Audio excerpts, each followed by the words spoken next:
Assalamualaikum warahmatullahi wabarakatuh. Halo, semangat pagi teman-teman semua. Semoga pagi ini teman-teman dalam kondisi yang sehat, bahagia, dan sejahtera. Teman-teman, pagi ini kita akan belajar bersama Pendidikan Pancasila kelas 10 semester genap asesmen akhir tahun. Soal A, pilihlah jawaban yang benar. Nomor 1, pada awalnya istilah Bhinneka Tunggal Ika terlahir dari adanya semangat kesatuan yang diwujudkan dalam sikap tenggang rasa, toleransi, dan kerukunan hidup yang tercermin dalam masyarakat Majapahit. Selanjutnya, istilah Bhinneka Tunggal Ika digunakan sebagai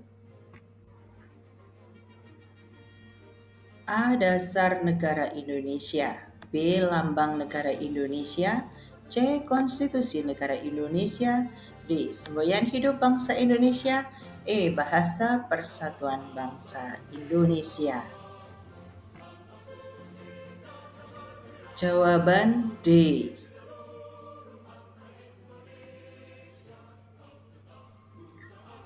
Nomor 2. Perhatikan pernyataan berikut.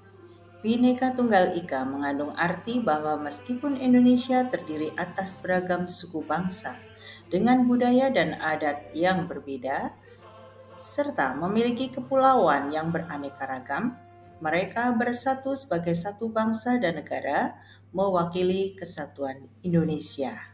Pernyataan tersebut menunjukkan makna pentingnya Bhinneka Tunggal Ika, yaitu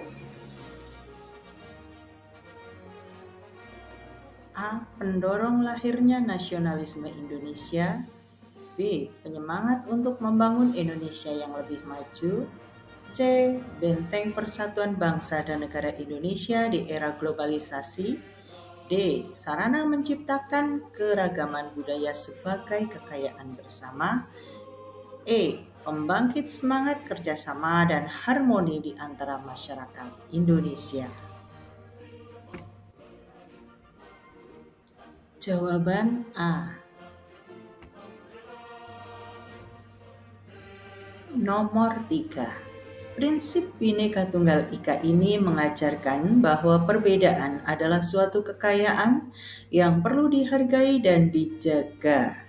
Prinsip Bhinneka Tunggal Ika yang dimaksud adalah A. Keadilan, B. Toleransi, C. Inklusivitas, D. Persatuan dalam keberagaman, E. Kebanggaan sebagai bangsa Indonesia. Jawaban E. Nomor 4. Konsep Bhinneka Tunggal Ika dijadikan semboyan nasional Indonesia karena A. Menolak keberagaman budaya, B. Menunjukkan dominasi satu agama, C. Mendorong perpecahan antar kelompok, D. Menekankan keberagaman dan persatuan, E. Menekankan supremasi satu kelompok etnik. Jawaban D. 5. Inklusivitas dalam konteks keadilan sosial sesuai nilai kelima Pancasila adalah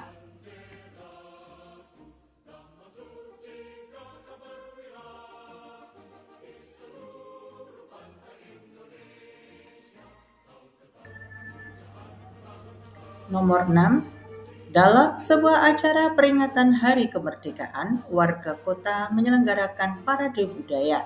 Setiap kelompok etnik dan suku menampilkan keunikan seni dan tradisi mereka sebagai bentuk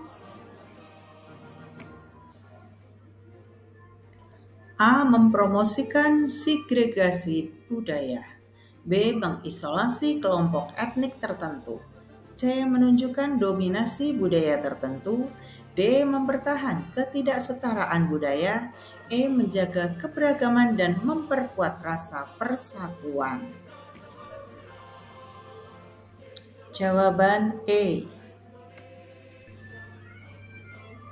Nomor 7. Aktualisasi sila kelima Pancasila dalam distribusi sumber daya adalah A. Menciptakan ketidaksetaraan yang lebih besar dalam masyarakat. B. Memberikan hak dan akses yang sama kepada semua individu. C. Mengabaikan kebutuhan orang-orang yang kurang beruntung. D. Memberikan hak istimewa kepada kelompok tertentu. E. Menegakkan hukum yang adil dan diskriminatif. Jawaban B. Nomor 8. Sila keadilan sosial dapat diimplementasikan dalam kebijakan ekonomi suatu negara adalah A. Menegakkan sistem ekonomi yang tidak adil. B. Mengabaikan pemberdayaan ekonomi masyarakat. C. Menerapkan kebijakan yang merugikan golongan tertentu. D. Memberikan hak istimewa hanya kepada kelompok tertentu. E. Meningkatkan kesempatan dan akses perekonomian bagi semua lapisan masyarakat. Jawaban E. Nomor 9. Kamu telah mempelajari tentang semangat kebinekaan sebagai modal pembangunan nasional. Arti kata kebinekaan dalam pernyataan tersebut adalah A. Keseragaman. B. Keberagaman. C. Keterbukaan. D. Kebencian. E. Keterpisahan. Jawaban B. Nomor 10. Prinsip gotong royong dalam kehidupan masyarakat Indonesia mengajarkan tentang A. Kerjasama dan kebersamaan.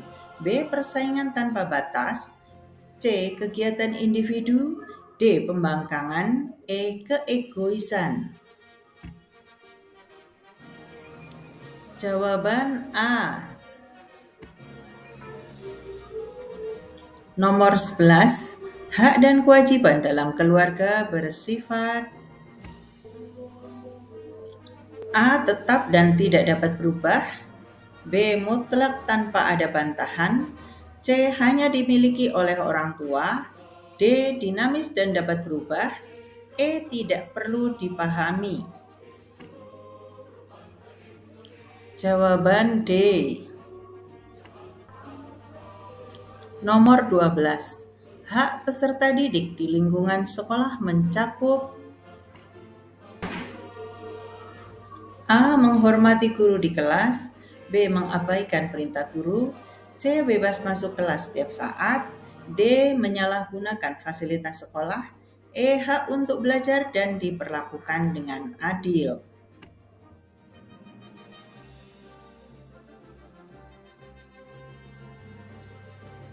Nomor 13. Kewajiban guru dalam mengajar adalah A. Memberi hormat kepada peserta didik yang pintar. B. Mendapatkan penghormatan dari peserta didik. C. Menilai peserta didik tanpa dasar yang jelas. D. Mendapatkan fasilitas mengajar yang baik. E. Mendorong kreativitas peserta didik. Jawaban E. Nomor 14. Hak peserta didik untuk menyampaikan pendapatnya di sekolah terkait A. Hal-hal yang bersifat menguntungkan peserta didik. B. Alasan ketidakpatuhan kepada peraturan. C. Kebijakan sekolah terkait pembelajaran. D. Nilai peserta didik yang kurang bagus. E. Alasan absen dari ujian sekolah. Jawaban E. Nomor 15. Kewajiban peserta didik terhadap sesama peserta didik mencakup A. Menghormati perbedaan dan mencegah bullying.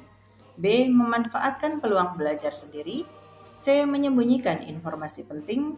D. Mengacuhkan pendapat teman. E. Memanfaatkan fasilitas sekolah. Jawaban A. Nomor 16. Hak dan kewajiban di sekolah bertujuan untuk A. Memastikan keadilan dan efisiensi proses belajar mengajar. B. Memberikan persaingan terbuka kepada peserta didik. C. Meningkatkan persaingan tanpa batas. D. Menciptakan sekolah favorit. E. Menekan kreativitas peserta didik. Jawaban A. Nomor 17. Hak dasar yang dijamin oleh konstitusi suatu negara biasanya mencakup A. Hak untuk hidup, kebebasan, dan keamanan pribadi. B. Pembatasan hak untuk berkumpul dan berpendapat. C. Pembiaran hak untuk bekerja dan berusaha. D. Hak untuk memiliki hewan peliharaan. E. Kepemilikan properti. Jawaban A. Nomor 18. Kewajiban warga negara terhadap negara biasanya mencakup A. Kewajiban membayar pajak dan mematuhi peraturan. B. Kewajiban memberikan semua harta kepada negara. C. Kewajiban mendukung semua kebijakan negara. D. Berkewajiban memenuhi semua keinginan penguasa. E. Kewajiban untuk menentang kebijakan negara. Jawaban A. Nomor 19. Hak untuk berserikat dan berkumpul secara damai adalah contoh dari A. Hak politik. B. Hak ekonomi. C. Hak sosial budaya. D. Hak sipil dan politik. E. Hak lingkungan hidup. Jawaban D. Nomor 20. Maksud hak dalam konteks pemilihan demokrasi adalah A. Hak istimewa yang diberikan kepada setiap warga negara. B. Kewajiban yang harus dipenuhi oleh warga negara. C. Tanggung jawab untuk memilih pemimpin negara. D. Kekuasaan penuh untuk mengambil keputusan. E. Kewajiban dapat diingkari oleh warga negara. Jawaban A. Nomor 21. Kewajiban utama warga negara dalam pemilihan demokrasi adalah A. Membantu partai politik favorit. B. Memberikan arahan kepada pemimpin. C. Memilih pemimpin sesuai dengan pemilihan keluarga. D. Mematuhi aturan dan norma dalam proses pemilihan. E. Menyebarkan informasi palsu untuk mendukung kandidat tertentu. Jawaban D. 22. Salah satu hak yang penting dalam pemilihan demokrasi adalah A. Hak untuk menunjuk calon pemimpin. B. Hak untuk menyalahgunakan kekuasaan. C. Hak untuk memberikan suara dan memilih. D. Hak untuk membatasi partisipasi warga negara. E. Hak untuk membatasi kebebasan berpendapat. Jawaban C. Nomor 23. Maksud transparansi dalam pemilihan demokrasi adalah A. Kebijakan dan keterus-terangan dalam proses politik. B. Tidak ada rahasia dalam pengelolaan negara. C. Keputusan yang diambil secara diam-diam. D. Penyembunyian informasi dari masyarakat. E. Membuka semua hal tanpa ada rahasia. Jawaban A. 24. Alasan yang menunjukkan bahwa partisipasi aktif warga negara dalam pemilihan demokrasi sangat penting adalah A. Agar kekuasaan tidak terkonsentrasi pada kelompok kecil. B. Agar partai politik dapat berkuasa tanpa hambatan. C. Untuk menciptakan hierarki sosial yang kuat. D. Mendukung semua kebijakan penguasa. hanya untuk memenuhi kewajiban. Jawaban A. 25. Kewajiban warga negara dalam menciptakan keadilan sosial antara lain: A. Menghormati hak asasi manusia. B. Mempertahankan ketidaksetaraan ekonomi. C. Memupuk sikap toleransi terhadap perbedaan. D. Menjauhi tanggung jawab terhadap lingkungan. E. Menuntut perlakuan khusus untuk kelompok tertentu. Jawaban A. 26. Hak yang terkait dengan nilai kelima Pancasila adalah: A. Hak untuk mendukung ketidaksetaraan gender. B. Hak untuk pendidikan dan pekerjaan yang layak. C. Hak untuk melakukan tindakan diskriminatif. D. Hak untuk melanggar hak privasi. E. Hak untuk diskriminasi rasial. Jawaban B. Nomor 27. Hak dan kewajiban berkaitan dengan konsep keadilan sosial adalah: A. Hak adalah beban tambahan bagi individu. B. Kewajiban mendukung ketidaksetaraan sosial. C. Kewajiban merupakan penghambat bagi hak individu. D. Hak dan kewajiban tidak relevan dalam konteks keadilan sosial. E. Hak dan kewajiban bekerja sama untuk mencapai keadilan sosial. Jawaban D. Nomor 28. Tindakan konkret untuk mewujudkan keadilan sosial adalah: A. Meningkatkan segregasi sosial. B. Membatasi akses pendidikan untuk semua. C. Memperkuat ketidaksetaraan dalam sistem peradilan. D. Menegakkan diskriminasi dalam perekrutan pekerjaan. E. Menggalakkan partisipasi dalam program kesejahteraan. Jawaban E. Nomor 29. Implementasi nilai keagamaan sesuai Pancasila dalam kehidupan sehari-hari adalah: A. Menghukum setiap tindakan yang tidak sejalan dengan keyakinan mayoritas. B. Memaksa keyakinan agama tertentu kepada semua orang. C. Membatasi hak beragama sesuai dengan norma tertentu. D. Mengkriminalisasi praktik keagamaan. E. Menghormati kebebasan beragama individu. Jawaban E. Nomor 30. Peran penting dialog antar agama implementasi nilai keagamaan adalah: A. Meniadakan hak beragama individu. B. Meningkatkan persaingan antar agama. C. Menegaskan superioritas satu agama atas yang lain. D. Memperkuat stereotip dan prasangka antar kelompok. E. Menciptakan pemahaman dan toleransi antar umat beragama. Jawaban E. B. Kerjakan soal-soal berikut. Nomor 1. Jelaskan makna Bhinneka Tunggal Ika bagi bangsa Indonesia.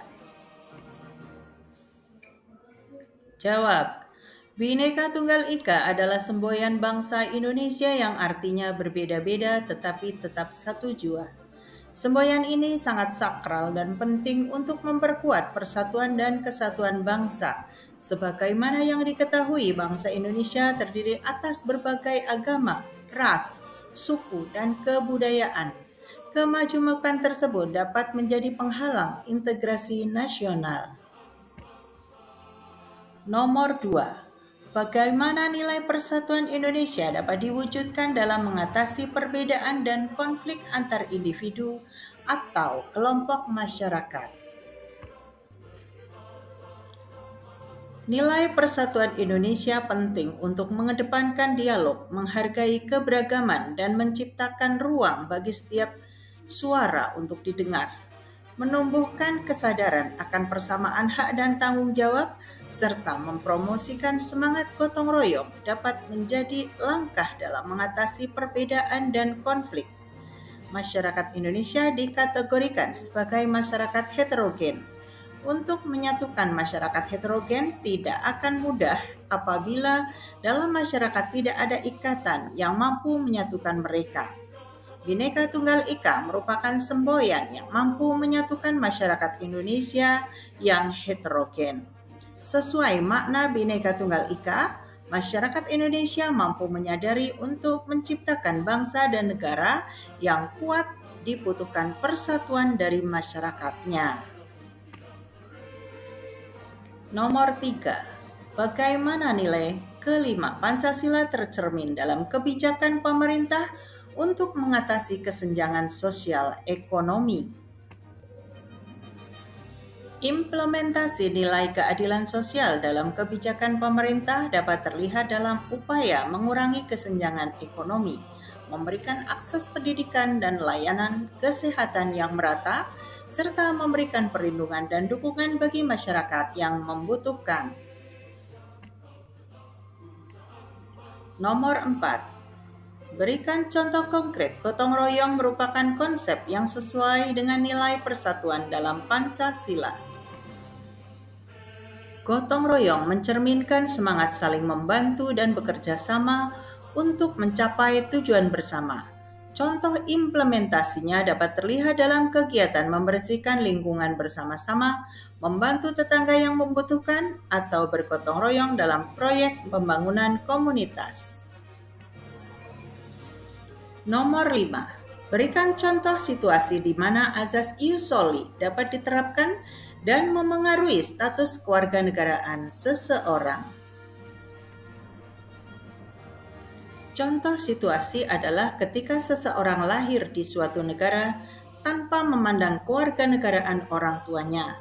Misalnya, jika orang tua tersebut adalah imigran atau tamu sementara, anak yang lahir di negara tersebut dapat memperoleh kewarganegaraan berdasarkan ius soli. Demikian tadi teman-teman, pembahasan soal asesmen akhir tahun. Semoga bermanfaat. Terima kasih sudah menonton ini. Sampai jumpa di video selanjutnya. Wassalamualaikum warahmatullahi wabarakatuh.